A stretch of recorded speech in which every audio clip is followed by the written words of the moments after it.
Hello everyone. सो चलिए अब हम देखेंगे वैदिक कल्चर। इसके पहले हमने प्री हिस्टोरिक पीरियड को काफी अच्छे तरीके से कवर अप कर लिया था। हमने इंडस वैली सिविलाइजेशन भी देख लिया। इसके बाद जो इंपॉर्टेंट होगा एंशियंट हिस्ट्री में वो रहेगा आपका वैदिक एज।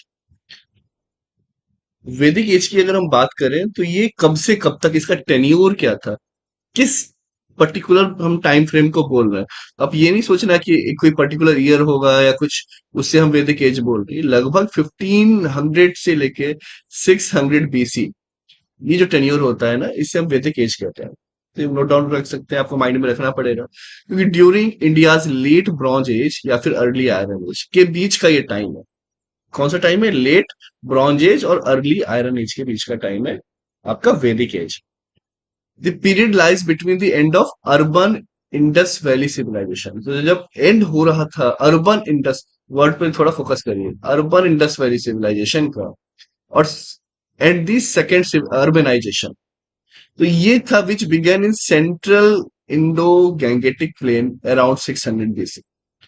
यहां से हम बोल रहे हैं 600 बीसी से 1500 बीसी के अराउंड ये चला है। तो ये पीरियड जो लाई किया है, कहां से किया है? End of urban Indus valley civilization and the second urbanization. तो ये जब एंड हुआ, एंड ऑफ अर्बन, देखिए इसे वर्ड से आपको क्लियर हो रहा होगा कि end of urban Indus valley civilization. जब अर्बन एरिया में रहते हैं ना, वो उसे कहते हैं अर्बन। तो रूरल और अर्बन वो यहीं पे वो चीज है। और जब ये खत्म हुआ था, फिर से अर्बनाइजेशन आएगा, तो सेकेंड अर्बनाइजेशन जो आया, ओके। तो इसके बीच में जो ये पीरियड था, वहां से ये आपका क्या है? वैदिक एज उस ड्यूरेशन में रहा है। It is named after the word Vedas.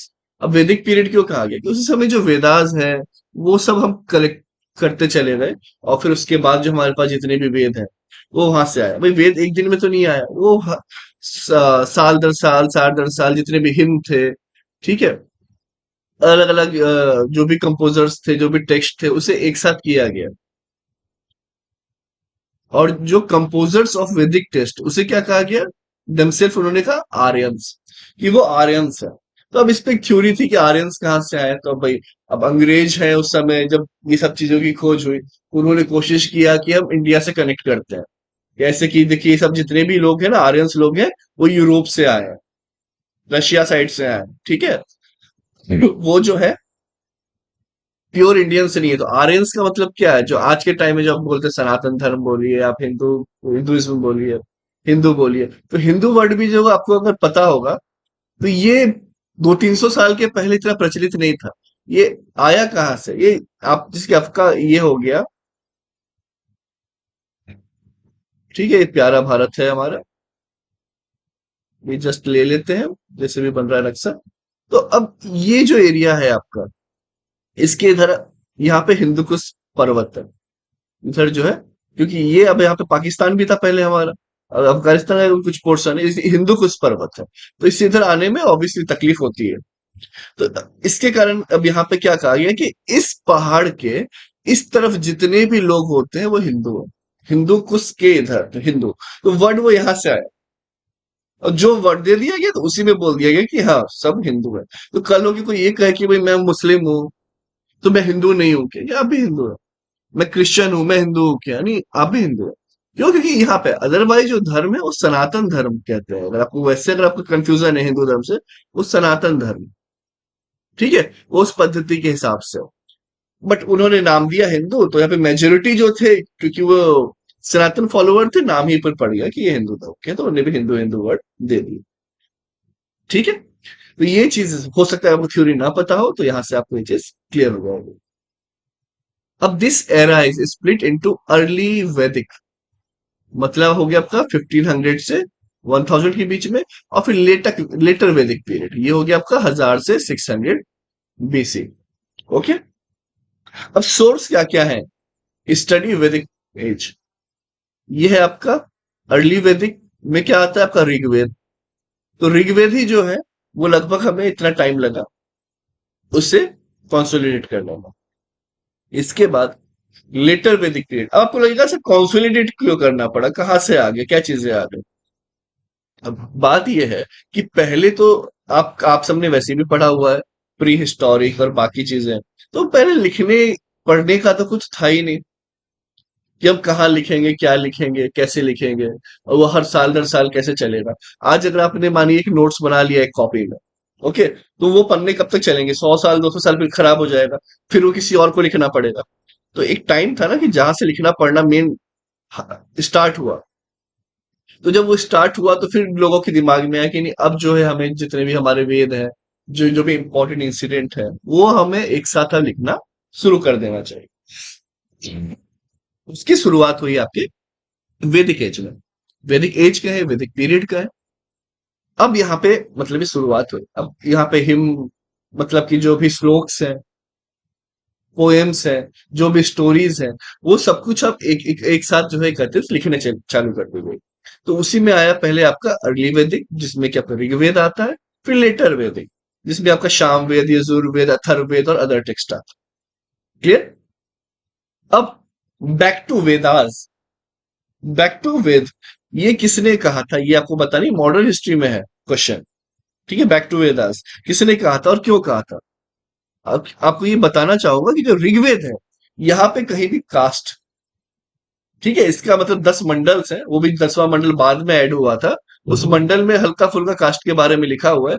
Otherwise Rigveda में कहीं कास्टिज्म और ये सब चीजें नहीं है, कर्म के आधार पर ही चीजें थी। तो इसलिए कहा जाता है कि go back to your root, go back to your Veda, क्योंकि वहां पे ये सब चीजें नहीं है। फिर बाद में जब लेटर वैदिक पीरियड आए, तो लोगों ने अपने नो अपने फायदे के हिसाब से चीजें जो है वहां पे करनी चालू कर दी।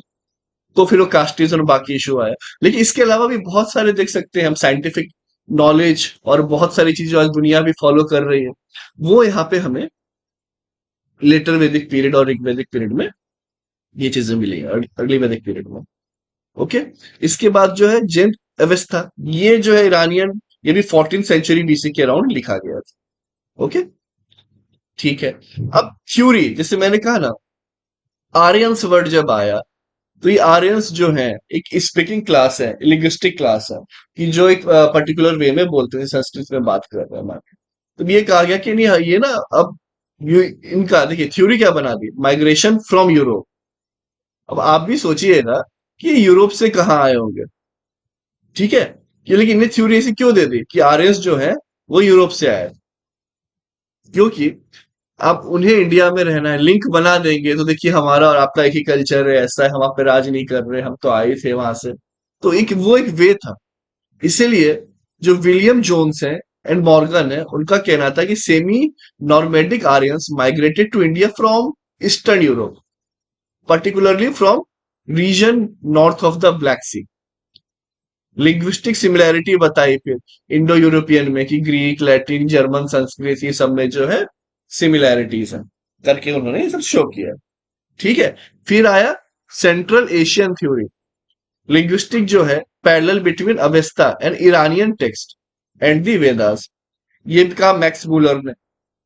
Both text displayed not just word similarity but also shared concept, कि भाई कॉन्सेप्ट भी शेयर्ड है। Example, interchangeable use of H and S, कि जब हम अशुरा लिखते हैं तो वो असुरा लिखते हैं, हम हौमा लिखते हैं वो सोमा लिखते हैं। तो ये वर्ड्स यहाँ पे आए। बात ये है कि अलग अलग थ्योरीज आने चालू हो गई। फिर बाल गंगाधर तिलक ने भी दी, बाकी ने भी दी। अब अलग अलग थ्योरी क्यों आ रही है? अब इनका कहना था कि हर कोई जो है हमारे सेंट्रल एशिया से आया है इंडिया में, किसी का कहना है कि लोग यूरोप से आए हैं एशिया में। अब एक सिंपल सी बात है कि ये जो है ये सब थ्योरी को मान लिया गया है। अब रीजन यही है कि उस समय उन्हीं का इन्फ्लुएंस था। तब ये सब थ्योरी जो इम्पोज कर दी गई और आपको फिर मानना ही पड़ेगा, क्योंकि भाई वही उस समय जो है हिस्ट्री वही लिख रहे थे। अब वो उन्होंने ही कब्जा पूरी दुनिया पे किया हुआ था, तो वो बोल सकते थे कि हमने हर जगह कब्जा किया, हमें पूरा इन्फॉर्मेशन है। बट बात ये है कि बहुत हजारों साल पहले वैसे भी वहां पर सिविलाइजेशन उतनी अच्छी थी नहीं जो यूरोप से कोई भी यहाँ पे आए। और कोई अगर ये बात करे कि ईरानियन टेक्स्ट, ईरान साइड भी पूरा रेगिस्तान है ना। तो ये एक उनका बन गया कि नहीं, सब रेगिस्तान था इसलिए हो सकता है लोग यहाँ पे आए हों।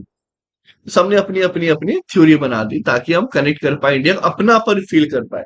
जैसे मानिए आप किसी के यहाँ मिलने गए हैं पहली बार, और वो बोल रहे हैं कौन अजनबी आ गया, और आप उसको बस बता रहे हो कि मैं आपके दूर के ताता चाचा के मामा के फूफा के ताऊ का बेटा हूं। हम दोनों जो है दूर के भाई बहन। तो लगेगा ना थोड़ा सा कि रिलेशन बिल्डअप हो रहा है। तो बस यही कोशिश इनकी थी कि कैसे भी करके जो है इंडियंस हमारे बातों में आ जाए। ओके, तो ये मेन उनका ये था। और अलग अलग फिर थ्योरीज इसी हिसाब से दी गई। बट ये थ्योरी है अगेन, बात समझिए, ये थ्योरी है, कोई प्रूफ नहीं है, इसलिए इसका वर्ड ही थ्योरी दिया हुआ। क्लियर। अब इसके बाद आर्टिक रीजन थ्योरी आया। बाल गंगाधर तिलक ने भी अब थ्योरी दे दी कि भाई कहीं से आना ही था तो वहां से क्यों, ये सब जो नॉर्थ पोल से आए। पहले सारे जो आर्यन थे वो नॉर्थ पोल में रहते थे, वहां पे पहले ग्लेशियर नहीं था। अब जैसे जैसे ग्लेशियर जमने लग गया तो वो जो है वो छोड़ के इंडिया की तरफ आ गए। ओके। अब क्योंकि वेद में भी एक रेफरेंस दिया हुआ है, 6 month of long day and nights, और ये आर्टिक रीजन में होता भी है। तो इसके हिसाब से उन्होंने ये कोट कर दिया, भाई थ्योरी देनी है तो बोले हमने भी थ्योरी दे देते हैं। वो भी मेन इनका मकसद था इनको काउंटरएक्ट करना, कि यहाँ की जो पढ़ी लिखी उस समय जो जनता है वो इन पे एकदम अंधविश्वास ना करने लगे। ठीक है, वो इन पे क्या है, अंधविश्वास ना करने लगे। इसलिए यहाँ पर ये चीजें की गई। अब इंडियन थ्योरी की अगर बात की जाए, और कौन सी है, एसी दास जी ने दी, संपूर्ण आनंद ने दी। अब इनका क्या था, literally evidence from Vedas, particularly from Rigveda, emphasize that Sapta Sindhu is the primary homeland.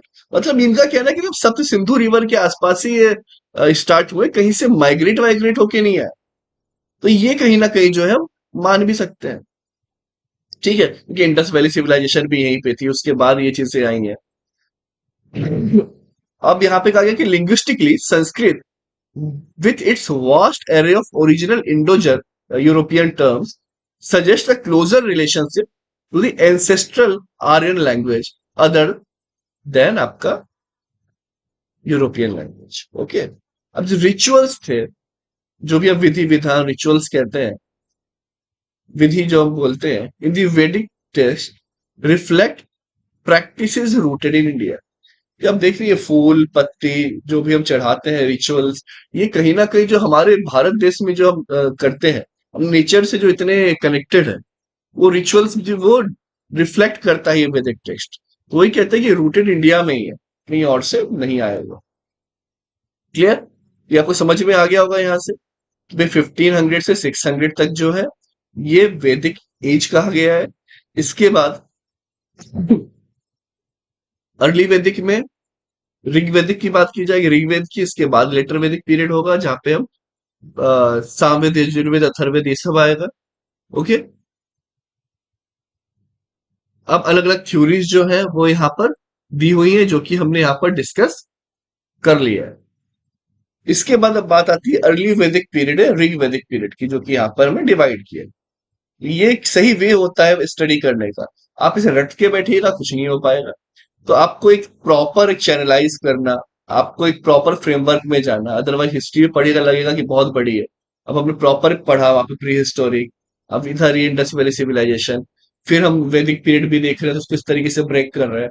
हमने जो है स्टोन एज और बाकी जो एज पढ़े थे उसमें भी हमने क्या अलग अलग स्टेजेस देखे थे, कि पहले ये हुआ फिर ये हुआ फिर ये हुआ। तो ये सब चीजें जो है यहाँ पर काफी ज्यादा इंपॉर्टेंस रखती हैं। अब देखिए जो आर्यंस थे were mainly confined to Indus region, yes obvious ही बात है, जो कि सप्त सिंधु कहा गया, 7 रिवर्स ऋग्वेद में, जो कि है आपका झेलम, बीस, चेनाब, रावी, सतलुज, सरस्वती और इंडस। तो सारी रिवर तो मिल गई। जो सरस्वती रिवर है ना, ये रिवर पे आप बहुत बार देखते होंगे कि रिवर वो जमीन के अंदर चली गई, उसमें दूसरा ग्राउंड वाटर मिल रहा है, क्योंकि बहुत बार क्या होता है कि डिफ्लेक्ट होने के कारण, हमें वैसे भी पता है कि हिमालय जो है बार बार जो जो प्लेट्स है हमारे इंडो प्लेट्स, वो क्या कर रही है, यूरोपियन प्लेट से जो है टकरा रही है, जिसके कारण जो है हिमालय का भी आप देख सकते हैं काफी हाइट पे वो उसका बढ़ते चले जा रहा है। अभी भी जो है 8848 मीटर से अभी बात चल रही है कि शायद वो 8850 मीटर हो गया है। बहुत सारे अलग अलग चीज होते हैं, जिसके कारण जो है हमने देखा कि सरस्वती रिवर के बारे में अभी उतना ट्रेसेस नहीं मिल पाए, लेकिन बाकी जो रिवर है ये है। झेलम, बीस, चेनाब, रवि। तो ये इंपॉर्टेंट है कि इसको, इस रिवर को पहले क्या कहा जाता था? झेलम को वतिस्ता, बीस को विपासा, चेनाब को अस्किनी। ये सब याद रखना है। ये हिस्ट्री में आपको प्रीलिम्स में पूछा भी हुआ है। जितने भी मैं टर्म्स बोलता हूँ ना, जिस तरीके से यहाँ पे हाईलाइट कर दिया है, ये सब कहीं ना कहीं प्रीलिम्स में आए हुए हैं, नहीं है तो काफी हाई चांस है आने के। यही पूछ दिया जाएगा कि मैं प्री ग्लेशियल पीरियड में पहले ऐसा था, ये था, ये थ्योरी किसने दी है? बाल गंगाधर तिलक जी ने दी है। ठीक है। चलिए, इसके बाद जो है, their region covered present day part of Afghanistan. वही मैं कहा, अभी क्या है? अफगानिस्तान, पंजाब, हरियाणा, इसी एरिया के आसपास जो है। तो बोलो, जब इंडस वैली सिविलाइजेशन था, उसी एरिया के इर्द गिर्द भी जो है, खास तौर पे ये वहीं पे है। तो कहीं ना कहीं ये थ्योरी पे भी हम फिर बोल सकते हैं कि नहीं, ये थ्योरी भी ठीक है, जो कि इंडियन थ्योरी है, कि सब सिंधु के आसपास ही है। Saraswati valley were called Brahmavarta. ठीक है। ये हो गया आपका, सरस्वती वैली को ये कहा जाता था, हिमालय को हिमावंत, और हिंदू कुश को मुंजवंत।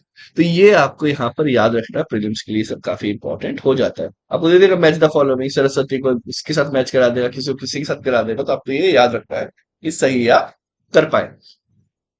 पॉलिटिकल स्ट्रक्चर की अगर बात की जाए, तो देखिए, भारतास, जो भारतवर्ष है ना, तो भारतास, मत्स्य, यदुस, पुरुष, ये सब जो है ना, ट्राइबल किंगडम थे उस टाइम के, जो ट्राइब्स वगैरह जो थे, ट्राइबल किंगडम्स थे। ठीक है। और ट्राइबल जो चीफ है, उसे राजन कहा जाता था। ट्राइबल के चीफ को राजन।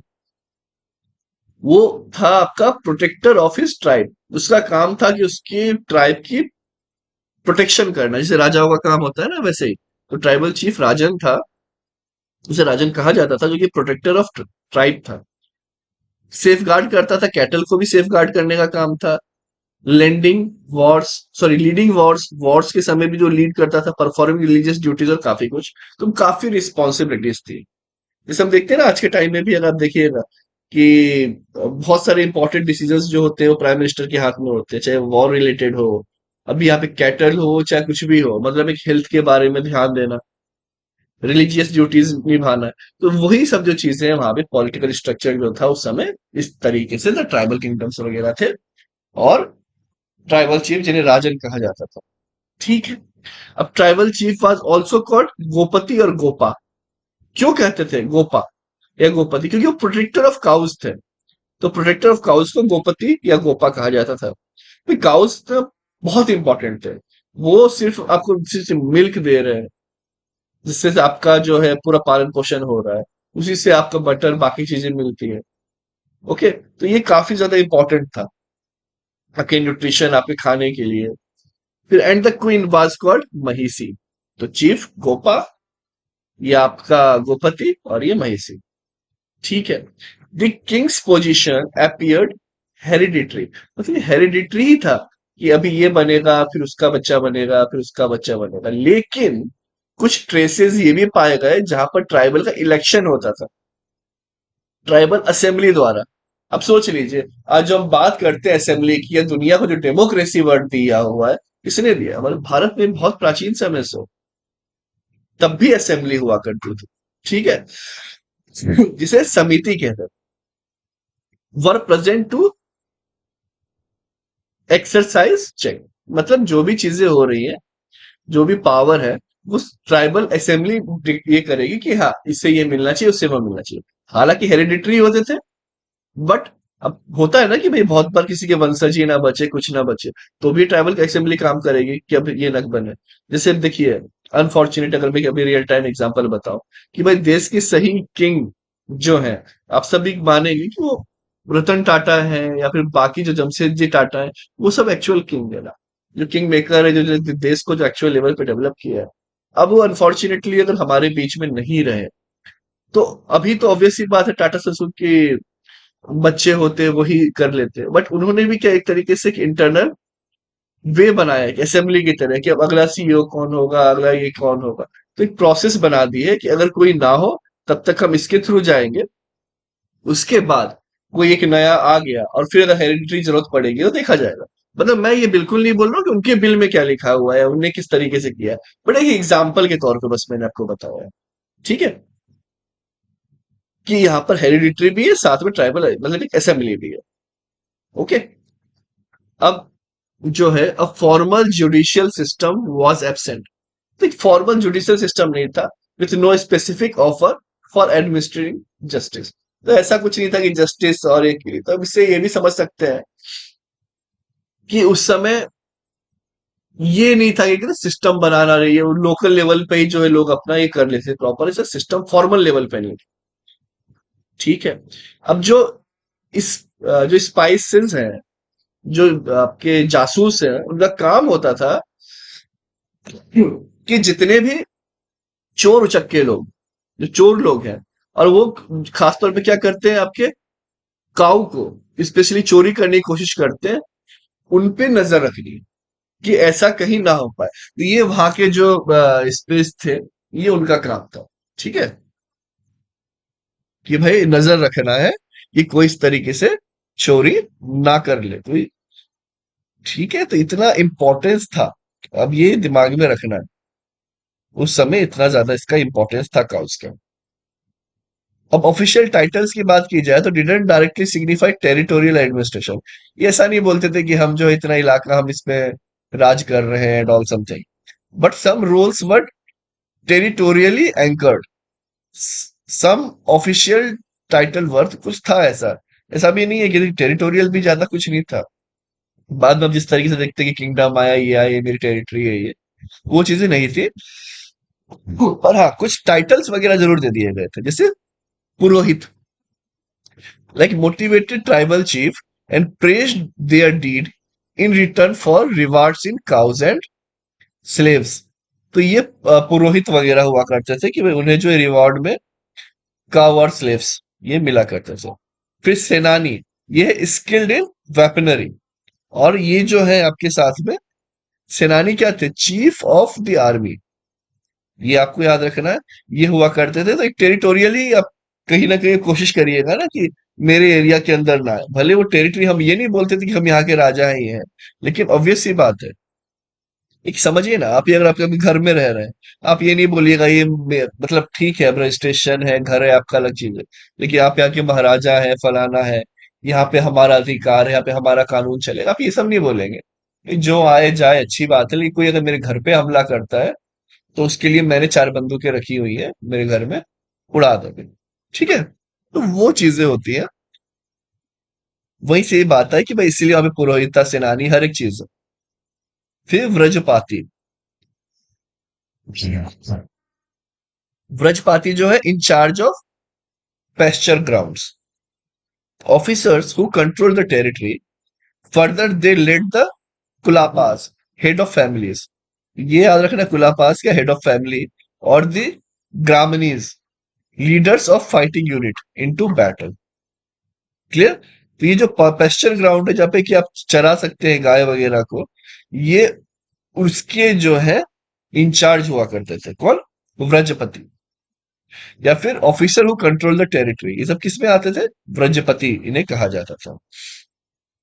दी लेड द कुलापास मतलब हेड ऑफ द फैमिली थे, और दी ग्रामनीज, लीडर ऑफ फाइटिंग यूनिट, जो फाइट कर रहे हैं बैटल। ठीक है, ये सब जो है आपके व्रजपति कहा जाता था। तो over time the role of gramani और व्रजपति बिकम सिनोनिमस। मतलब ये हेड है फैमिली के, और ये लीडर है फाइटिंग यूनिट के। मतलब अभी घर के बोलते हैं ना, बड़े जो है वही सब फाइट कर रहे हैं तकलीफों से, फाइनेंशियल इश्यूज कोई भी है, तो पता ही बाद में कैसा हो गया कि हेड ऑफ फैमिली और फाइटिंग यूनिट एक ही तरीके से हो गए। ओके। जैसे बोलते हैं ना कि अब हम घर में बोले कि भाई पापा ने ही, फादर जो है वो हेड ऑफ फैमिली है, एक एग्जांपल के लिए, फिर मदर जो है वो हेड ऑफ फैमिली है। तो वहां पर ये हो जाएगा कि अब जो भी प्रॉब्लम सारी फेस कर रहे हैं, तो वो भी हेड ऑफ फैमिली ही जो है फेस कर रहे हैं। तो अब मैं किसी भी बोलूं कि भाई मुझे कोई भी प्रॉब्लम आए, तो मैं मम्मी को फोन घुमाऊंगा, मैं पापा को फोन घुमाऊंगा, तो उसका निदान भी कौन करेगा, वही, या फिर घर के सबसे बड़े वो कौन है, पापा या मम्मी। तो वो जो चीज है यहाँ पर बताई गई है कि वो वृजपति है, और बाद में जो ना सिनोनिमस हो। मैंने एग्जाम्पल के थ्रू एक आपको यहाँ पे समझाने की कोशिश की। ठीक है, चलिए आगे देखते हैं। The king did not maintain a standing army. तो स्टैंडिंग आर्मी नहीं हुआ करती थी, ये भी प्रीलिम्स वगैरह में आ जाएगा उस समय, ये नहीं हुआ करती थी। ठीक है। And relied on tribal units. Okay. During the war important हो जाता है बहुत ज्यादा ये। Military function were perform by tribal groups called व्रत, गना, ग्रामा और शारदा। ये जो है आपका व्रत, गना, ग्रामा एंड शारदा, तो ये जो है आपके ट्राइबल ग्रुप्स हुआ करते थे, बाकी स्टैंडिंग आर्मी होती नहीं थी। ओके।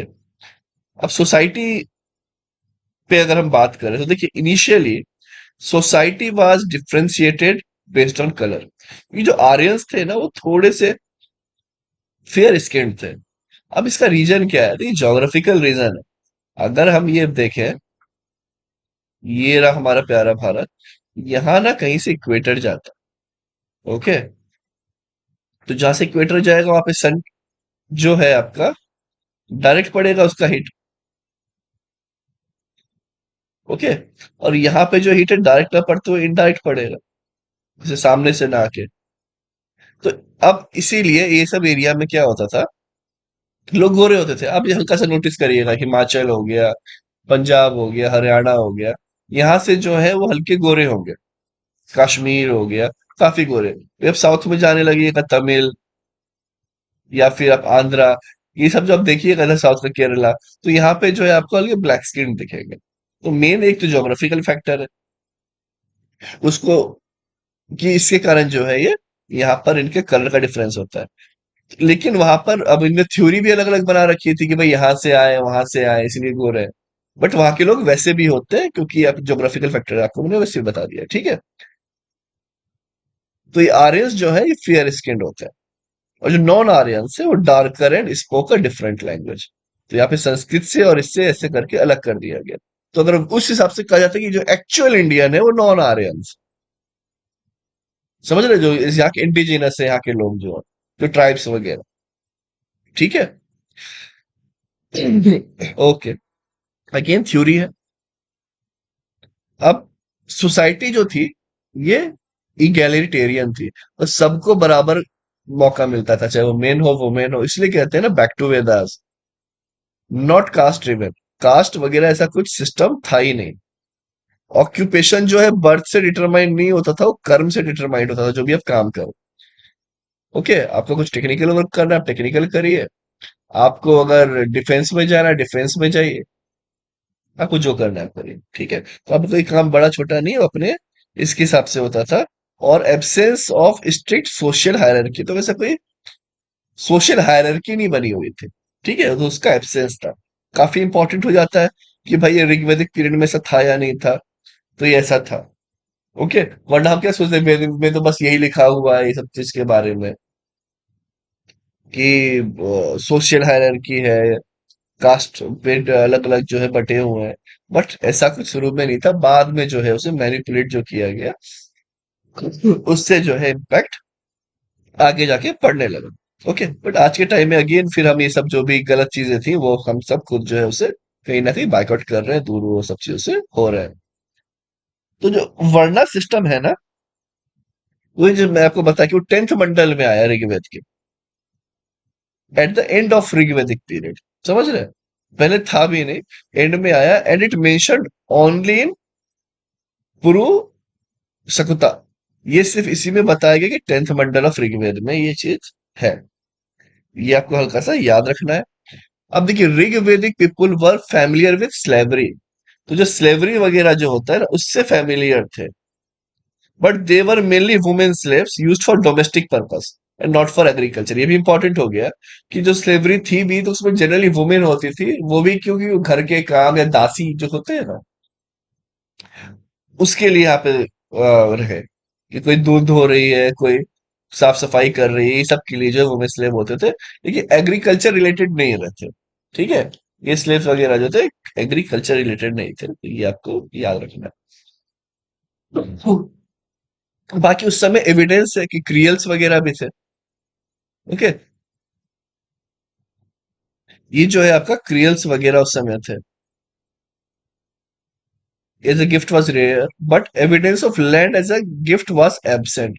उस समय ऐसा किसी को जमीन गिफ्ट विफ्ट नहीं कर रहे थे, क्योंकि यार पॉपुलेशन वैसे ही बहुत कम थी।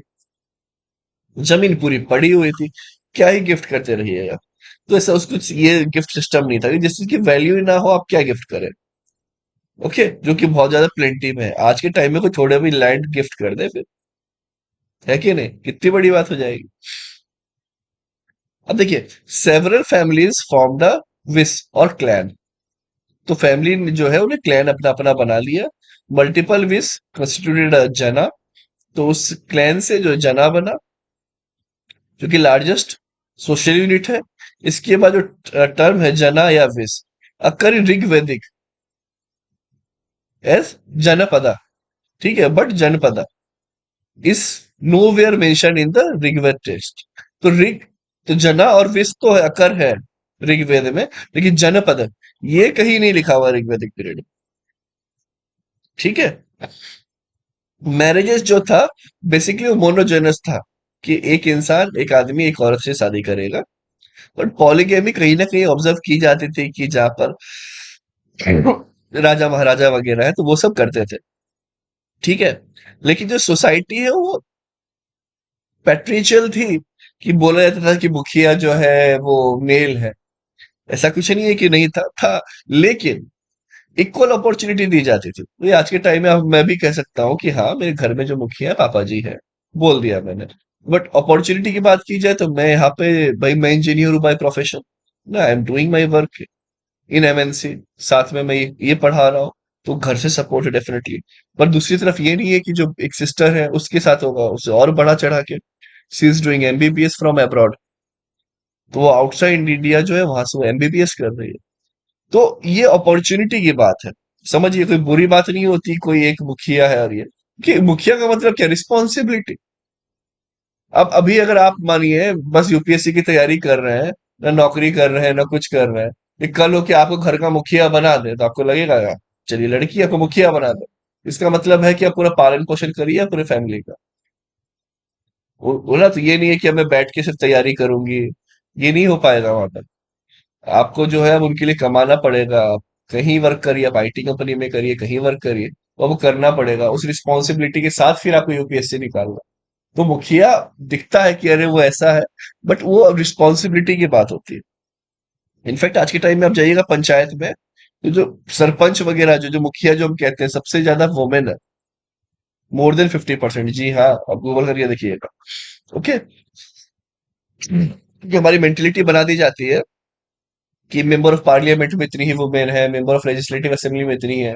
कोई बात ही नहीं करता पंचायत वगैरह की। और ये जो बाकी जो वेस्टर्न मीडिया वो बिल्कुल नहीं करेगी, क्योंकि यहाँ पे दिख जाएगा ना कि इंडिया कितना सही में आगे जा रहा है एक्चुअल में। तो ये सब चीजें दिखाई नहीं जाती, तो भी हमें खुद देख के निकालना है कि नहीं। तो ये हमारी इतनी रिच सिविलाइजेशन, जो कि वेस्टर्न वर्ल्ड के कारण कहीं ना कहीं इसे दबाने में लग गए, कि भाई हम इतने साल तक जो है किसी के अंडर में थे, फिर अंग्रेजों के अंडर में आ गए, काफी इन्फ्लुएंस में आए अलग अलग चीजों के।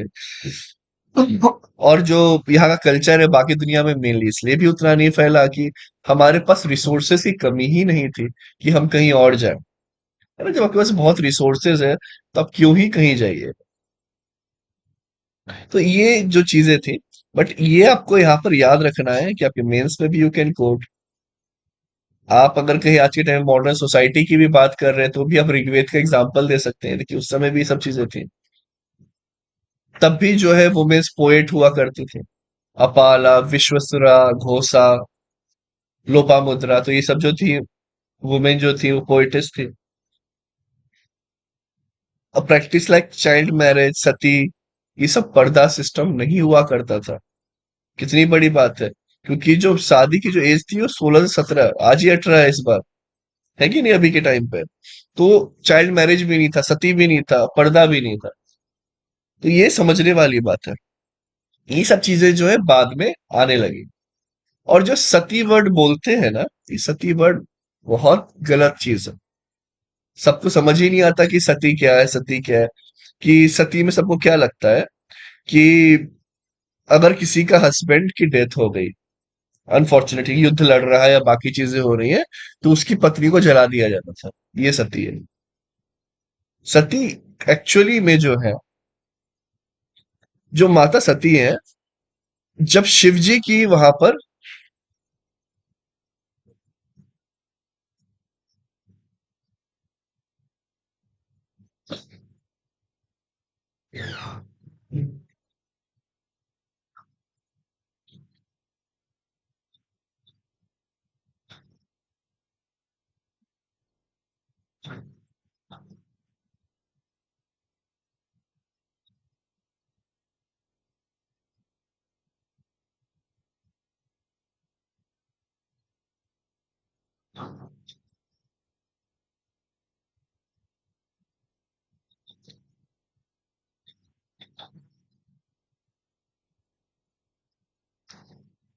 हाँ, तो देखिए पहले हम सती की बात कर रहे थे। तो जब सती जो हुई, जो गॉडेस सती है, वो उन्होंने खुद को अग्नि कुंड में क्यों वहां पे डाला, क्यों आत्मदाह किया? क्यों? क्योंकि जो शिव जी है, उनकी जो है वहां पे इज्जत नहीं की जा रही थी। उनकी इज्जत जो है नहीं की जा रही थी शिव जी की। तो ये देख के उनके मन में बहुत तकलीफ हुई कि मेरे पिताश्री नहीं उनकी ये इज्जत करते हैं, बाकी भी लोगों को मतलब ये करते हैं, उनकी अवहेलना होती है। तो ये देखकर कहीं उनके लिए रुकते नहीं है, चाहे पूजा हो चाहे कोई भी चीजें हो। तो ये देख के वो बहुत आहत हो गई। इसीलिए फिर उन्होंने क्या किया, खुद को जला दिया। कि खुद को जला दिया, उसी अग्निकुंड में खुद को जला दिया, क्योंकि उनके जो पति हैं, उनकी इज्जत नहीं हो रही थी। ठीक है? उनका अपमान हो रहा था शिव जी का। वो शिव जी तो है, तो इसका कोई इससे तो कॉन्सेप्ट ही नहीं है कि इसे जला दिया जाता है। तो अभी जलाने वाला कॉन्सेप्ट आया क्यों? है ना? आपने जौहर देखा, वर्ड सुना होगा आपने। ये सब क्या होता था कि जब तक यहाँ पे थे, तो देखिए भारत का कल्चर ऐसा है कि सबको प्यार से रखना, अच्छे से रखना, यही चीजें हैं हमेशा से।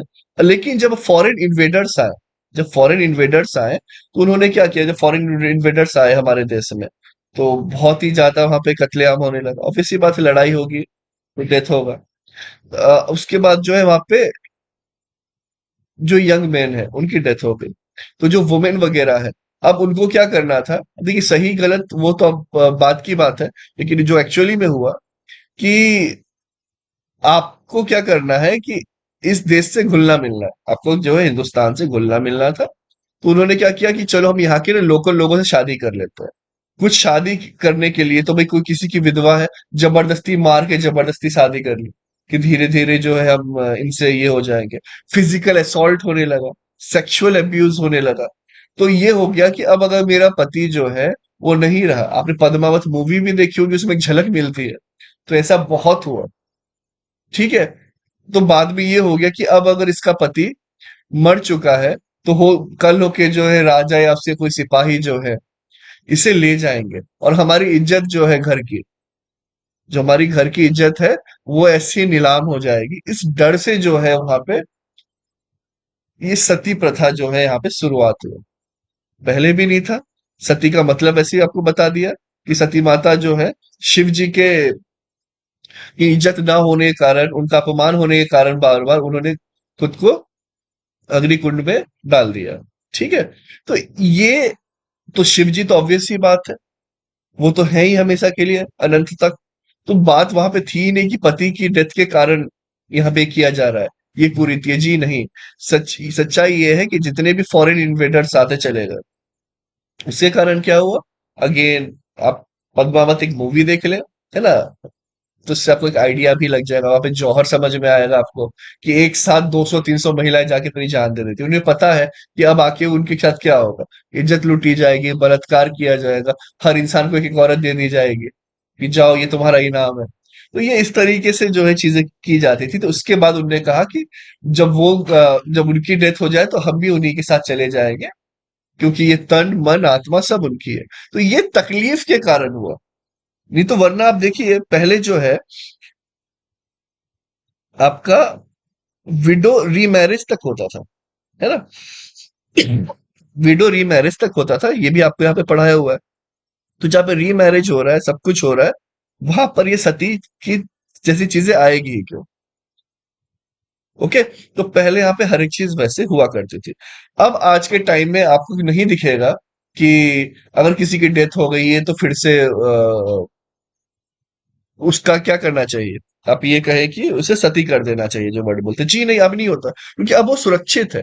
अब महिला सुरक्षित है। अब ऐसा नहीं है किसी की पति की अनफॉर्चुनेट डेथ हो गई तो उसके साथ कोई और आएगा और फिजिकली असॉल्ट करेगा और उसे एक यू नो बद से बदतर जिंदगी देगा, अपने परिवार से अलग कर देगा। तो वो चीजें थी नहीं। और एक वो अपमान जो होता है जिंदगी भर का, आप समझिए कितनी तकलीफ होती होगी। कोई महिला है, उसके छोटे छोटे बच्चे हैं और पति की युद्ध में मौत हो जाती है, और फिर वहां से जो महिला है उसको उठा के ले जाते हैं, और बच्चों पे क्या जिंदगी भर एक इम्पैक्ट पड़ता हो, है ना। तो वो सब तकलीफ के बारे में कि ये पता चले कि मेरी माँ के साथ क्या हुआ, किस तरीके से वहां पे बलात्कार हो रहा है, ये हो रहा है, वो यहाँ पे ये चीज कर दिया जाता था।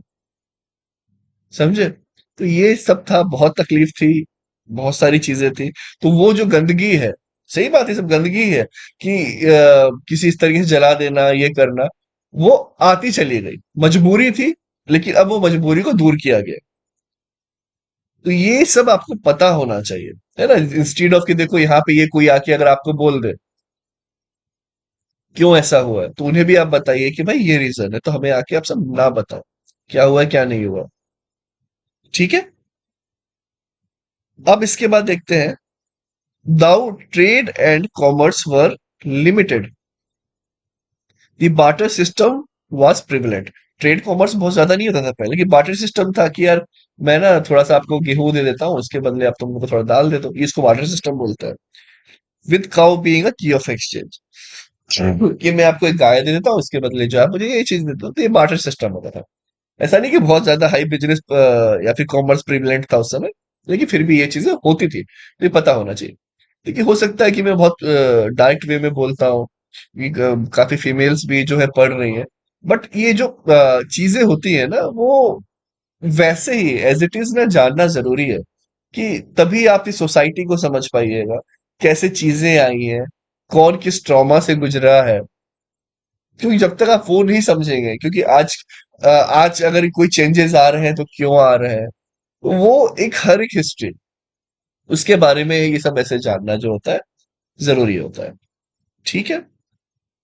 अब देखते हैं, the economy depended on voluntary और कंपलसरी डिस्ट्रीब्यूशन। एक तो वॉलेंट्री भी दे सकते हैं, साथ में कंपलसरी भी था कि कुछ देना है, उसे बाली कहा गया। फ्रॉम पीपुल, जिसे कहा गया विस। ओके। एंड वॉर बाउंड्रीज, ये सब जो है जमा करना, तभी तो ये चलेगा जैसे हम टैक्स भर रहे हैं। ठीक है। वैसे ही वहां पे कंपलसरी होता था, वॉलेंट्री भी है, कंपलसरी भी, जिसे बाली कहते हैं, ये याद रखना है। बाली बार्टर सिस्टम होता था। पेस्टोरल थे बेसिकली, चाइल्ड मैरिज नहीं था, सती नहीं था, पर्दा सिस्टम भी नहीं था। अब आप समझ सकते हैं धीरे धीरे पर्दा सिस्टम भी क्यों आया होगा। अब अगर कोई आके आप पे गलत नजर से देखने की कोशिश करे, तो डर भी जाते हैं, तो नहीं तुम अंदर रहो, बाहर 100 लोग आके खड़े हो गए, तुम अंदर रहो, पर्दा रखो, चेहरा नहीं दिखना चाहिए, गलत नियत। तो धीरे धीरे जब समाज में इस तरीके से बुराइयां बढ़ेंगी, तो ये चीजें जो है अपने आप ही आएगी। ओके। चाइल्ड मैरिज नहीं था। अब ऑब्वियस सी बात है, पहले सब नहीं था, अब बाद में क्या हो गया। आप किसी को भी उठा के ले जाएंगे, उसके बाद जबरदस्ती का जो है उनसे शादी कर ली, ये फोर्सफुली होता है। अगर आपने किसी को, तो ये धीरे धीरे जो है ये सब चीजें जितनी भी है, वो बुराइयां बढ़ती चली गई, बढ़ती चली गई। और अब जाके जो है इस पे कुछ धीरे धीरे अब कंट्रोल अब होने लगा है। अब आयरन टेक्नोलॉजी जो थी एब्सेंट थी, है ना, and had limited metrological pursuit. तो मेट्रोलॉजिकली भी जो है कुछ ज्यादा बहुत कुछ नहीं था। आयरन टेक्नोलॉजी नहीं थी, एब्सेंट थी। अगेन बहुत इंपॉर्टेंट हो गया कि नहीं हो गया वैदिक पीरियड के समय। And metals called Ayaz. तो मेटल को क्या कहा जाता था, अयास कहा जाता था। अब देखिए लिमिटेड है मेट्रोलॉजिकल परस्यूट, इसका मतलब ये नहीं है कि मेट्रोलॉजिकली कुछ नहीं होगा, तो मेटल्स है, लिमिटेड है, तो मेटल के अयास कहा जाता था। कॉपर या ब्रॉन्ज, इधर कॉपर या ब्रॉन्ज, उसको क्या कहते थे, अयास। और ये है आपका karmara the smith, is mention in the Rigveda. तो ये जो है स्मिथ, जो लोहार है, उसे कहते थे, ये आपका कर्मरा। ओके। याद रखना है। ऋग्वेद हैज मेंशन्ड हिरण्य, the oldest Sanskrit word for gold. तो गोल्ड के लिए जो है आपका वर्ड मेंशन क्या है, वो हिरण्य। ये देखिए, ये सब यूपीएससी में पूछा है, एक आध वर्ड ऐसे लिख दिया है हमने कि ये आपका ये भी पूछा हुआ, तो ऐसे बहुत सारे ऑलरेडी पूछे हुए हैं। और जस्ट फॉर योर सेक एक दो लिख दिए, वरना ऐसी हर लाइन लिख के रखेंगे तो वो ऑकवर्ड लगेगा। तो इससे आपको ये पता चल जाएगा कि ये सब कुछ इंपॉर्टेंट है। Rigvedic Aryans worshipped natural forces like earth, fire, wind, rain and thunder, जैसे आज करते हैं। ओके, तो ये किसके थ्रू करते थे? प्राइमली थ्रू यज, ना यजनास। ये है आपका 2012। ओके, ठीक है। अलग अलग तरीके से यज्ञ के थ्रू कर रहे हैं और अलग तरीके से कर रहे हैं, तो उसे ही कहा गया है यहाँ पर यजनास। इंद्र, तो ग्रेटेस्ट गॉड जो है आर्यंस के, वो इंद्र भगवान। अरे इंद्र ही जो है भाई, बारिश होना सब कुछ होना उनके हाथ में था। तो इन पे 250 हिम, मतलब जो श्लोक्स वगैरह जो है 250 श्लोक लिखे हुए हैं, एट्रीब्यूटेड। इसके बाद जो है नोन एज पुरंदर भी कहा जाता है, ब्रेकर्स ऑफ फोर्ट। उर्वा रजित, विनर ऑफ फर्टाइल फील्ड, इन्हीं कारण तो सब फर्टिलिटी आती है फील्ड में। मेघवन, फिर जो है आपका वृतान, स्लेयर ऑफ वृत्रास या चेयोस, जो भी ऐसे ही कुछ गड़बड़ी चेयोस सा हो जाता है, तो उससे क्या करते हैं, उससे भी कंट्रोल करते हैं। ठीक है, और वो इनफैक्ट ला भी सकते हैं, लेकिन बहुत ज्यादा हो गया तो वो चेयोस आ भी जाएगा। तो सब ये जो है ये कंट्रोल करना इनके हाथ में है। फिर सेकंड में अग्नि, जो कि 200 बार यहाँ पे इनके बारे में जो हिम वगैरह जो बताया हुआ है, serves as intermediatory between god and man. ठीक है। सेकंड थर्ड इंपॉर्टेंट में वरुणा है, god of water, is responsible for maintaining cosmic order, Rita. Cosmic order जो है रिटा, उसको ये मेंटेन करता है। ठीक है, पहले इंद्र हो गए, अग्नि हो गए, वरुण हो गए। फिर सोमा, गॉड ऑफ प्लांट्स, ये भी इंपॉर्टेंट है। Soma is also seen as a deity who inspires poet to compose him. भाई उसी पे तो पेड़ पौधे सुंदरता, इसी पे तो कविताएं लिखने का मन करता है ना? तो वो यहाँ पे कहा गया है, the entire 11th mandala of Rigveda is dedicated to him. तो जो ऋग्वेदिक पीरियड का जो 11th मंडल है, वो इसी पे डेडिकेटेड। ठीक है, अब हमने पढ़ लिया है अर्ली वैदिक, अब लेटर वैदिक पीरियड की बात कर लेंगे। तो ये जो history of this age is primarily derived from Vedic text compiled after the Rigvedic age. ये तो आपको क्लियर यहां पर होगा ही। इस एरा ने क्या क्या विटनेस किया है? Significant change in social, economic, political, religious expect of society. ठीक है, अब तो लेटर वैदिक कल्चर जो है is also called the painted grey wire, या वेयर कहे, कल्चर ऑफ आयरन एज। ठीक है, तो ये पीजीडब्ल्यू, ये लेटर वैदिक पीरियड, लेटर वैदिक कल्चर इसमें आता है, ये याद रखना है आपको, इंपॉर्टेंट है। फिर जो कुरु, इसके बाद जो है आपका पंचलाज, वशाज, उस Ushinaras are the tribes of this period. तो ये आपको एक जगह नोट कर ले ना, अब इस कुरु वंश और इस तरीके से, तो ये इंपॉर्टेंट है। In this phase Aryans move to eastern area, up to Bengal तक चले गए, the core area being the Kuru Panchala reason, जो कि इंडो गैंगेटिक डिवाइड है अपर गंगा वैली पर। ठीक है, क्योंकि बेसिकली जितने भी रहे ना गंगा वैली के ऊपर ही रहे, भले वो बंगाल तक चले गए हो, क्योंकि वहीं पे फर्टिलिटी थी, सब कुछ था, वाटर है, लैंड है अच्छा, तो उस रास्ते पे वो बढ़े थे। अब ईस्टर्न मोस्ट ट्राइबल जो है मगध, अंग और वंगा, ये है। तो मगध, अंग और वंगा।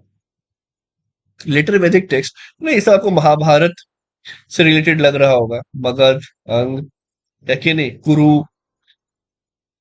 तो ये भी जब अगर आपने महाभारत जो है आप चाहें तो हॉटस्टार पे देख सकते हैं, अगर उतना पढ़ने का ये सब टाइम नहीं रहता है पास में, तो वहां से भी आपको ना बहुत इंपॉर्टेंट इंपॉर्टेंट एंशियंट हिस्ट्री में क्या होता है ये समझना जरूरी है। देखिए, यहाँ पर आपको कभी इस्लाम के बारे में नहीं दिखेगा पूरे इसमें पढ़ते हुए, एंशियंट हिस्ट्री में।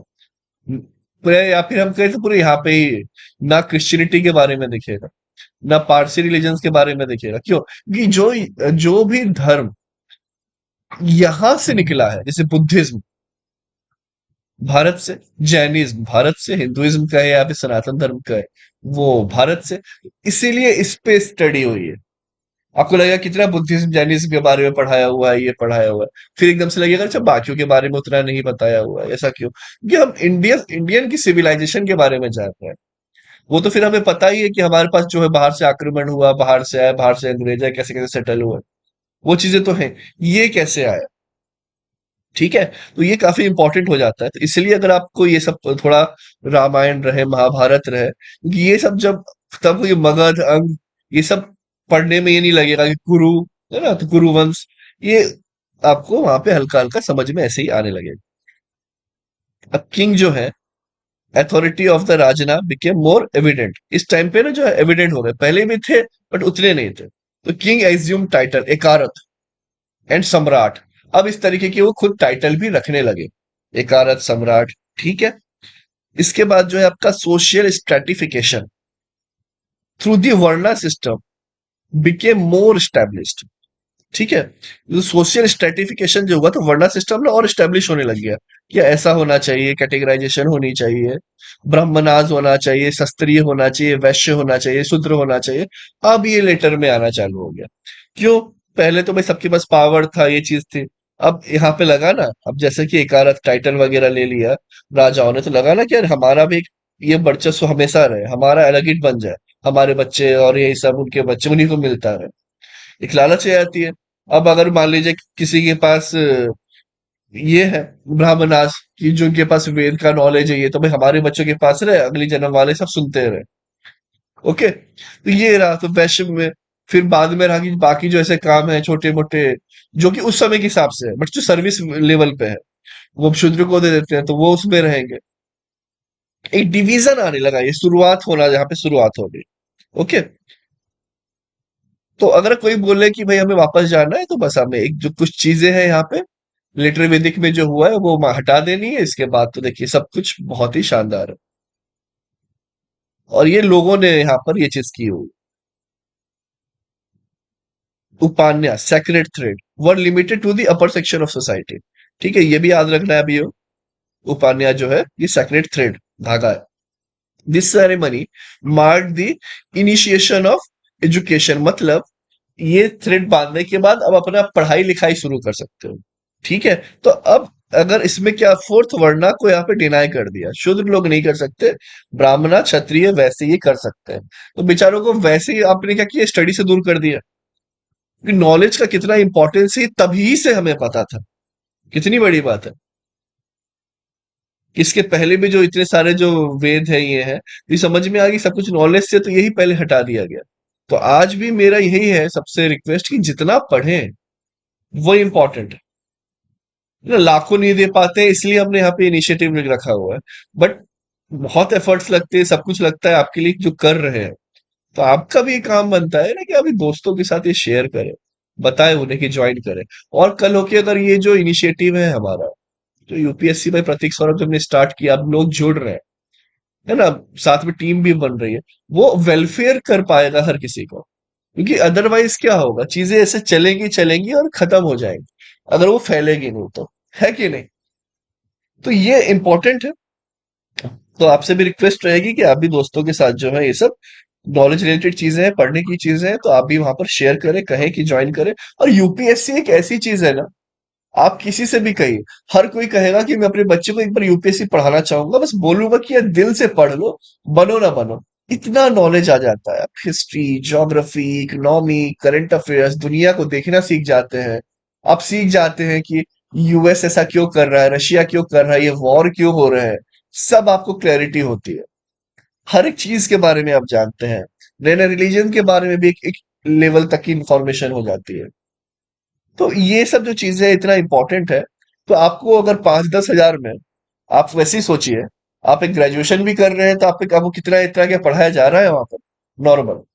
तो ये आपको मिल रहा है, तो ये तो वैसे भी इंफॉर्मेशन के लिए ले लेनी चाहिए। और ये नॉलेज की कोई एज नहीं होती, है ना। तो ये काफी इंपॉर्टेंट है कि सबको कहे कि भाई आप सब भी पढ़े, तभी एक अच्छा माहौल बनेगा, आप सबके आसपास के दोस्त भी अच्छे होंगे, प्रोडक्टिव इन्वायरमेंट होगा। अदरवाइज फिर होगा कि कुछ दोस्त बहुत पीछे छूट गए, कल हो कि आप अपने आप को अकेला पाए कैसे। तो हर किसी को साथ दे, बढ़ाए, बढ़ावा दे, बहुत इंपॉर्टेंट। ठीक है, तो ये सेक्रेट थ्रेड जो है एजुकेशन से रिलेटेड था। अब इसके बाद जो है वहां पे डिनाई कर दिया गया वर्णा को, ये याद रखना है कि लेटर वैदिक पीरियड में हुआ है। और इन द गायत्री मंत्र जो है could not be recited by Shudra women. अब सबके साथ देखिए, शूद्र के साथ जो है डिनाई कर दिया गया, कोई नहीं कर सकती। Women were also denied upanayana and Gayatri mantra. तो अब धीरे धीरे आप देख सकते हैं कि ये चीजें यहाँ पर इस डायरेक्शन में चलने लगी। ओके, अब देखते हैं हम चंडाल। तो यही मेरा कहना है कि किसी को ना खुद को कम छोटा नहीं समझना चाहिए। देखिए वुमेन के साथ भी तो हुआ। आज कोई वुमेन आके ऐसा नहीं बोलती हमारे साथ ही वो बढ़िया पढ़ रही है, लाइफ में आगे बढ़ रहे हैं, तो हम शूद्र हैं, हम ये हैं, हम वो, ये सब सोचने की जरूरत ही नहीं है। अरे आपके पास नॉलेज है, बात खत्म। ये हम खुद सोच रहे होते हैं। देखिए वुमेन के पास भी नहीं था, आज कितनी तेजी से आगे बढ़ रही है, हर जगह की बढ़ रही है। ओके, पहले तो नहीं था ना कि किसी के भी हो, चाहे आप ब्राह्मणास हो, क्षत्रिय हो, वैश्य हो, कहीं की भी नहीं पढ़ पा रही थी। बट आज पढ़ पा रही है, तो मतलब एक वही बात है ना कि जैसे मौका मिला सबने पढ़ने दिया। भी आप सब भी जो है किसी भी इसमें पढ़ने दें, आगे बढ़ने दें। इसे सोसाइटी का भी भला होगा, और कोई भी खुद को कम या ज्यादा ना समझे। अब देखिए चंडाला जो था वो पांचवा एक वर्ण सिस्टम बना दिया गया, जो कि अनटचेबल कहा गया। अब ये कैसे है, अनटचेबल्स वगैरह थे, वो एक्सक्लूडेड फ्रॉम वर्णा सिस्टम। एक्चुअली हुआ क्या कि वर्णा सिस्टम के हिसाब से ये था कि जो शादी होगी वो सेम ही इसमें होगी। ठीक है, जैसे ब्राह्मण ब्राह्मण में करेंगे, वैश्य वैश्य में करेंगे, और इस तरीके से था। बट अगर मान लीजिए किसी ने लव मैरिज कर, और लव मैरिज भी ऐसे की कि उसमें से एक जो था वो शूद्र था। ओके, शूद्र से लव मैरिज कर ली किसी ने भी, तो अब ऐसे में क्या किया गया, उसे बोल दिया गया कि नहीं अब वो चंडाल है। आपने लव मैरिज किया है तो अब ये है। तो ये इस तरीके से धीरे धीरे धीरे करके फिल्टर आउट करके अनटचेबल है। तो ये नहीं सोचना कि सारे के सारे आपके शुद्ध अनटचेबल्स थे, ये गलत बात है। इसमें भी जो है, जो चंडाला ग्रुप था, ठीक है, विद इन पंचमास फिफ्थ वर्ना, वो थे एक्सक्लूडेड वर्ना सिस्टम के। अब इसमें हम देखते हैं आर्मी की बात की जाए। The king did not maintain a standing army, तब भी स्टैंडिंग आर्मी नहीं थी, ट्राइबल पे ही थे वॉर के लिए, कि वो हमें असिस्ट करेंगे, हेल्प करेंगे। Wars the war were no longer fought for cows. अब काउ के लिए नहीं लड़ाई होती थी, अब टेरिटरी के लिए, कि भाई जमीन चाहिए तभी तो एग्रीकल्चर करेंगे, बाकी चीजें करेंगे। समझ रहे बात की? ऐसे ये इवोल्यूशन होते चला गया। फिर था अश्वमेधा। आप देखते होंगे, अगर आपने फिर वही महाभारत देखी हुई है, तो आपको समझ में आएगा कि वो क्या होता था इसमें। बता दिया जाता था कि ये इस राजा का क्या है, मान लीजिए पांडव है, ये इनका रथ है। ठीक है, अब ये जहां तक दौड़ेगा वो वहां तक जो है हमारी टेरिटरी। और अगर हो सकता है कि वहां के राजा मैं हूं, लेकिन मैं वो हमारे से टेरिटरी से गुजर गया तो वो राजा हो जाएंगे। समझ रहे हैं बात को? तो आपको लगेगा सर ऐसे कैसे राजा हो जाएंगे? तो इसका मतलब ये है कि भाई वो बहुत पावरफुल है, तो मैंने भी उनकी अधीनता मान ली, अदरवाइज मैं वो रथ रोक दूंगा और फिर अब हमारा युद्ध हो। ठीक है, तो ये था unquestion control over an area where royal horse ran uninterrupted. Interrupt नहीं किया भाई, मैंने नहीं रोका, जाने दो, मतलब मैंने उनकी आधीनता मान ली। समझ रहे हैं बात को? तो इससे एक अच्छी चीज ये है कि युद्ध डायरेक्ट नहीं होता था, कि आपको कोई कुछ काम करना है और आप अनफॉर्चुनेटली जबरदस्ती जा रहे हैं, मार काट कर रहे हैं, फिर वो ले रहे हो, लेकिन वो तो वैसे भी रेडी था। ठीक है, समझ रहे हैं? तो ये चीजें होती है। ये हो गया आपका अश्वमेधा। फिर हो गया आपका वाजपेयी। तो ये जो आपका चैरियट रेस, घोड़े वगैरह ये सब जो होते हैं ना, उसमें रेस वगैरह होता था, in which royal chariot was made to win against all kinsmen। तो इसमें भाई जो रॉयल के होते थे वो भी यहाँ पे लड़ते थे, दौड़ते थे, और वो उनका जो था कि भाई हमें जीतना है। ठीक है, तो ये होता था आपका चैरियट रेस।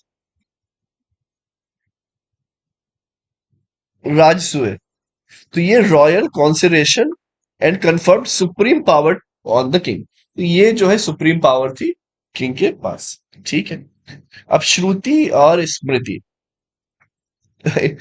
ऐसा कोई है ना कि स्टूडेंट हो यहाँ पे श्रुति स्मृति, जी नहीं, आपकी बात नहीं चल रही है, वहां पे बात चल रही है आपके लेटर वैदिक पीरियड की। तो श्रुति क्या है? ये टेक्स्ट दैट आर हर्ड और product of godly revelation to the sages during meditation, dhyan. It includes Vedas and samhitas. ये होते थे कि जो डायरेक्टली गॉड द्वारा, रामायण हुई है, पता है हमें, अब प्रूफ भी है। जो अब जो ब्रिज देखते हैं आपका श्रीलंका में, राम सेतु ब्रिज, महाभारत, जब कृष्ण जी आए, तो वो सब के थ्रू जो है बताया, जो भी चीजें गई वो था आपका श्रुति। ठीक है, इसलिए आप देख सकते हैं कि बाद में कुछ इस तरीके की चीजें भी नहीं थी कि महिलाओं के साथ ये किया जाए वो किया जाए, किसी सबको बराबर रखा गया।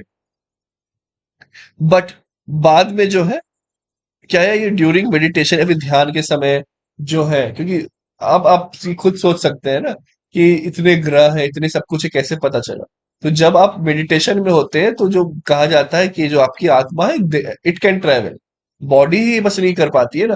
तो मेडिटेशन के समय वो कनेक्ट करते थे सबसे, फिर जो भी चीज आती थी उसको टेक्स्ट में लिखा जाता था। तो ये हो गया। तो बट ये स्मृति जो है रिकलेक्टेड बाय नॉर्मल ह्यूमन, ये नॉर्मल ह्यूमन के द्वारा है जो भी रिकलेक्ट किया गया था।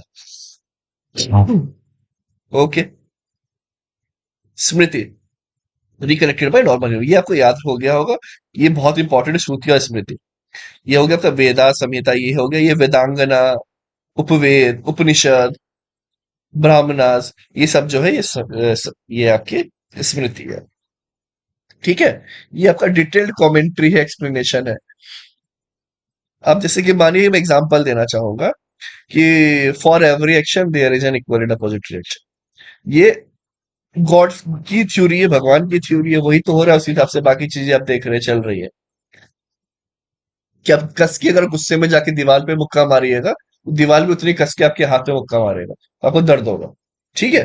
तो ये गॉड ने बना के रखा हुआ है। लेकिन ये जो मैंने एग्जाम्पल दिया कि आप दीवार में मुक्का मारो तो आप पे, फिर वो मुक्का मारेगा तो आपको चोट लगेगी, ये एक्सप्लेनेशन हुआ, कमेंट्री हुई, ये ह्यूमन द्वारा की गई थी। तो ये जो है ये स्मृति में आ गया, समझ गए? मतलब ना equal action and opposite reaction जो होता है, ये तो भाई गॉड की थ्योरी है, बनाई हुई है। ये सिर्फ इतना लिखा हुआ था यहाँ पे, समझाने के लिए आपको बता रहा हूँ। लेकिन यहाँ पे क्या पूरा एक्सप्लेनेशन हो गया कि भाई रॉकेट भी उड़ता है ऐसे, फलाना होता है। तो ये इंपॉर्टेंस इस तरीके से कि जो भी था उस पे अपना वे डालना, अपनी चीजें डालना, अपने हिसाब से एक्सप्लेन कर। ठीक है, चलिए।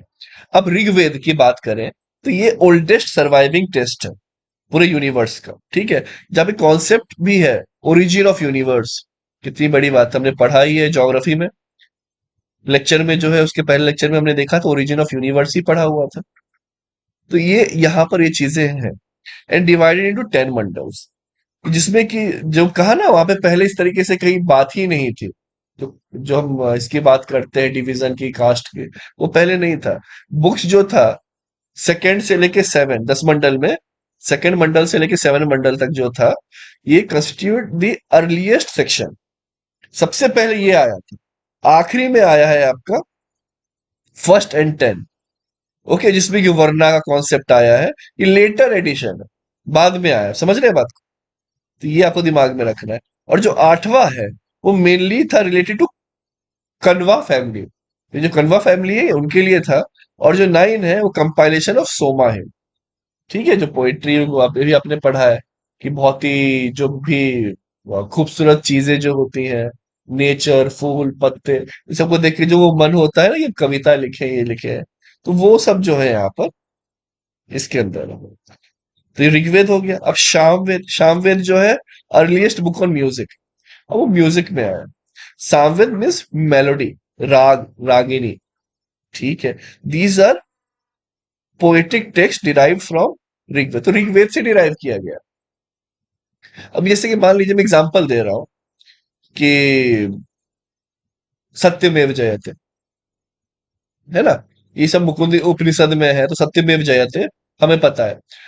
बट उसे आप ऐसे सत्यमेव जयते ही बोलिए, या फिर बोलिए सत्यमेव, अभी जैसे आप गाना सुनते हैं ना, सत्यमेव जयते, तो ये जो लय मैं गाने में अच्छा नहीं, मैं समझा रहा हूँ, उसको थोड़ा सा पोइटिक वे में दे दें, है ना, उसे थोड़ा सा पोएटिक वे में दे देना, ये होता है सामवेद के अंदर।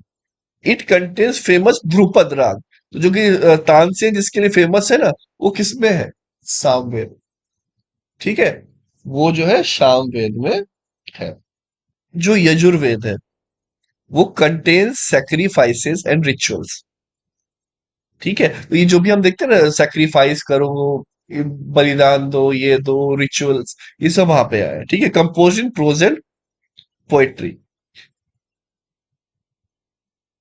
अब ये भी पोएट्री और इसमें है, जैसे हम तो श्लोक सुनते होंगे, तो कोई भी श्लोक को और पोएट्री वे में बताना, तो ये राग रागिनी था, इसको और पोएट्री वे में।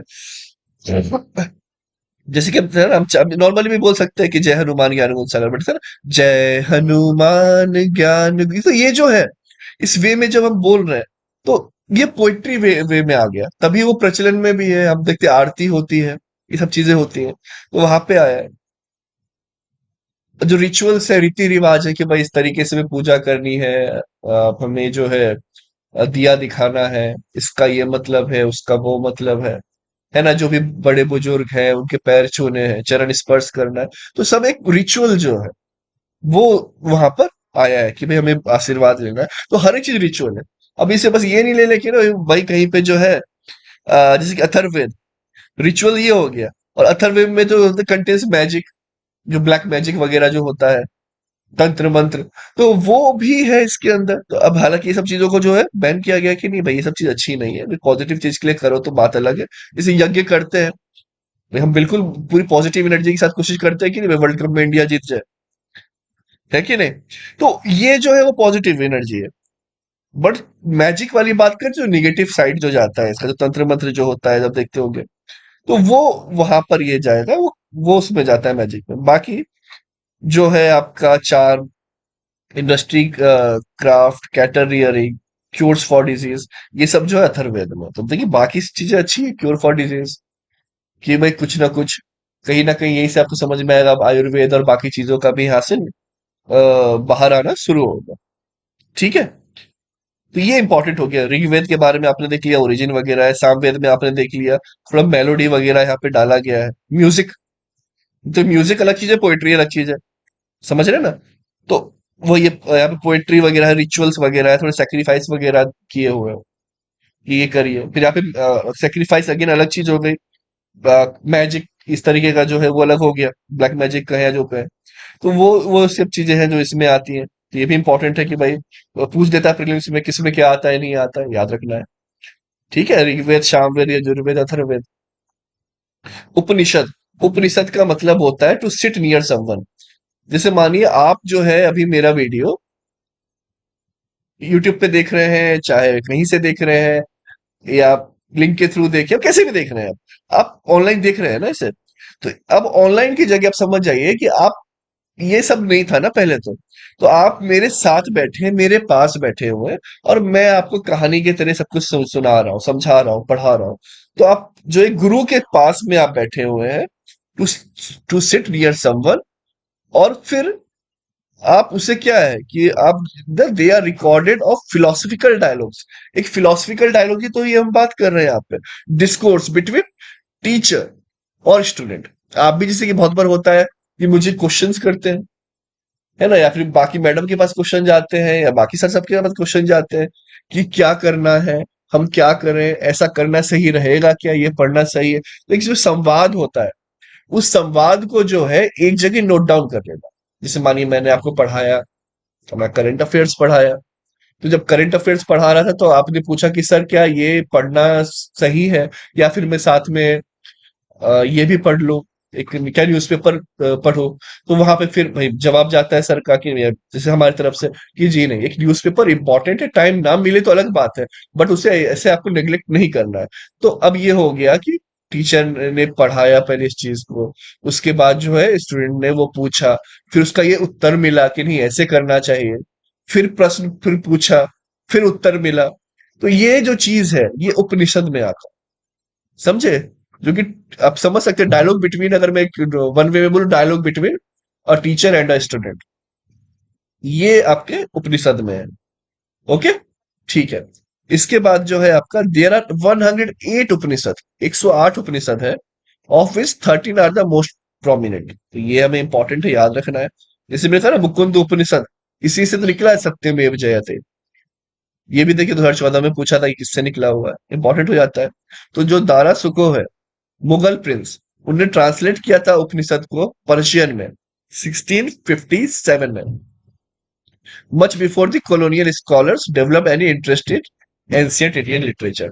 तो उनने जब इंटरेस्ट, ऑब्वियस सी बात है, उतना नहीं था, बाकी जो अंग्रेज वगैरह आए थे, तो उस बीच में जो है मुगल प्रिंस ने यहाँ पर पर्शियन में इसका क्या किया था, ट्रांसलेशन करवा दिया।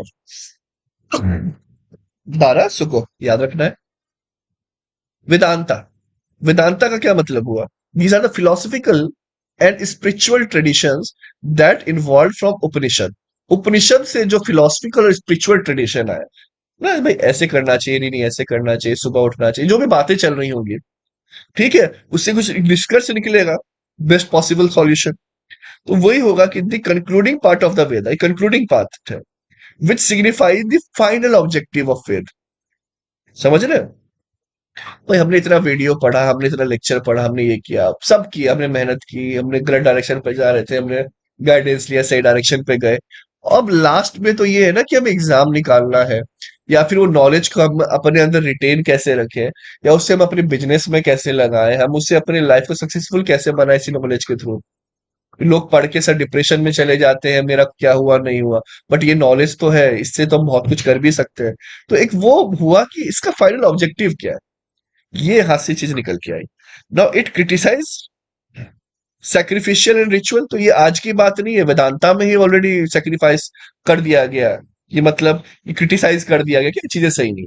तो ये कितनी बड़ी बात है, हम खुद ओपन है वहां पे लर्निंग के, ठीक है। Representing the concluding phase of वैदिक एरा, जब वैदिक एरा में ही बोल दिया कि ये चीज भाई सही नहीं है, ठीक नहीं है, तो जितना करना है हम करेंगे मन से, आज भी हमारा मन होता है हम करते हैं, हमारा मन होता है हम नहीं करते हैं, ठीक है। तो ये चीज जो है कि बस गाइडलाइन है, समझाया गया है, वहां पे भी ये चीज है। तो कहीं भी, चाहे वो कोई भी रिलीजन हो, तो वो वहां पे फ्लेक्सिबिलिटी होनी चाहिए, तभी आप ऐसे हजारों लाखों साल तक जो है आप चल पाएंगे, है ना? क्योंकि अगर आज भारत देश भी कैसे डेमोक्रेसी चल पा रही है, क्योंकि जो कॉन्स्टिट्यूशन है वो एक लाइव डॉक्यूमेंट है, अमेंडमेंट करते हैं, चेंजेस होते हैं, संशोधन होते हैं कि नहीं?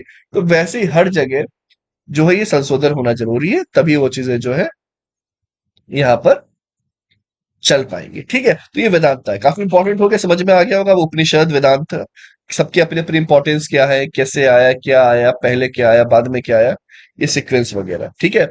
अब ये है आपका वेदांगा, लिम्स ऑफ वेद। लिम्स क्या, वो क्या हो गया कि हाथ पांव ये सब जो है, ये है serving as a supplementary text to aid in proper recitation and comprehension of Veda. मतलब अब किसी को भी रिसाइट करना हो, सुनाना हो अच्छे वे में कि भाई ये क्या है, नहीं, तो वेदांगा है। They are not classified as Shruti since they are considered to be human origin. तो ये ह्यूमन ओरिजिन का है, समझ गए? आपको बता चुका हूं श्रुति और समिति, स्मृति, ठीक है, श्रुति और स्मृति।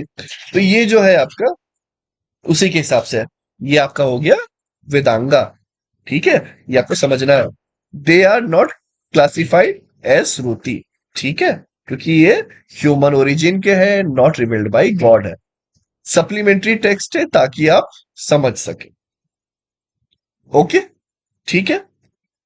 अब इसके भी ना 6 मेंबर्स होते हैं, टोटल 6 नंबर्स है। सिखा, जो कि प्रोनाउंसिएशन सिखाता है। निरुक्ता, जो कि ओरिजिन ऑफ वर्ड कहां से है बताता है। Chhanda, metrics used in Sanskrit verses. Jyotishi, astrology.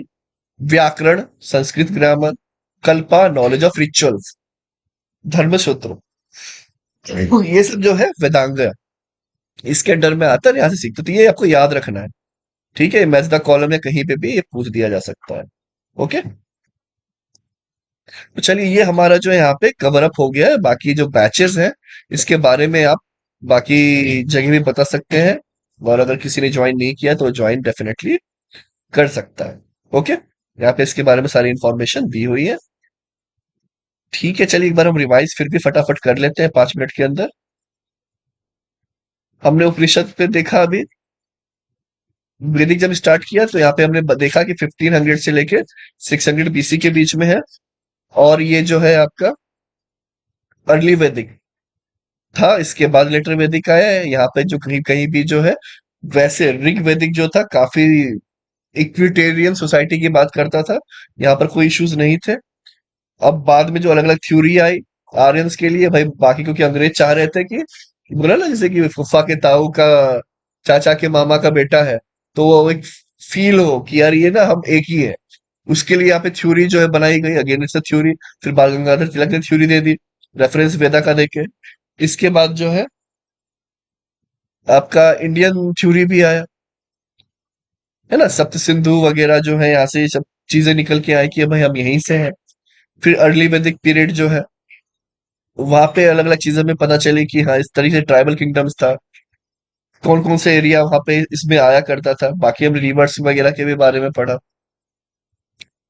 ये सब भी सब देखा कि भाई किस तरीके से वहां पर जो है वर्ण सिस्टम सब वगैरह जो है कि आखिरी में एंड में आया, तो वैसे मेंशन नहीं था। ठीक है, तो ये सब जो चीजें है इस तरीके से हमने यहाँ पर कवर अप कर ली है कि सबसे इंपॉर्टेंट जो थे वो इंद्र थे, फिर अग्नि, वरुण, सोमा, फिर लेटर वैदिक आया। तो यहाँ पर ये जो है पीजेडब्ल्यू पेंटेड ग्रे वेयर लेटर वैदिक कल्चर में है, इंपॉर्टेंट है, ऑफ आयरन एज। श्रुति और स्मृति के बारे में पढ़ा, श्रुति जो गॉड से डायरेक्ट है, स्मृति जो ह्यूमन ने अपने हिसाब से डॉक्यूमेंट किया हुआ है। ऋग्वेदिक, जिसमें कि हमने देख लिया 10 मंडल है, पहला और आखिरी लास्ट में ज्वाइन हुआ। 9 सोमा का है, बाकी जो है हमारा इनकॉर्पोरेटिंग द पुरुष शास्त्र, that explain the concept of 4 वर्णा। इसके बाद जो है आपका सामवेद, यजुर्वेद, अथर्ववेद हमने देख लिया अच्छे तरीके से। उपनिषद क्या है, वेदांता क्या है, वेदांगा क्या है। ठीक है, चलिए फिर ये कंप्लीट हो गया हमारा। तो मिलेंगे हम अपने नेक्स्ट सेशन में, तब तक के लिए जय हिंद।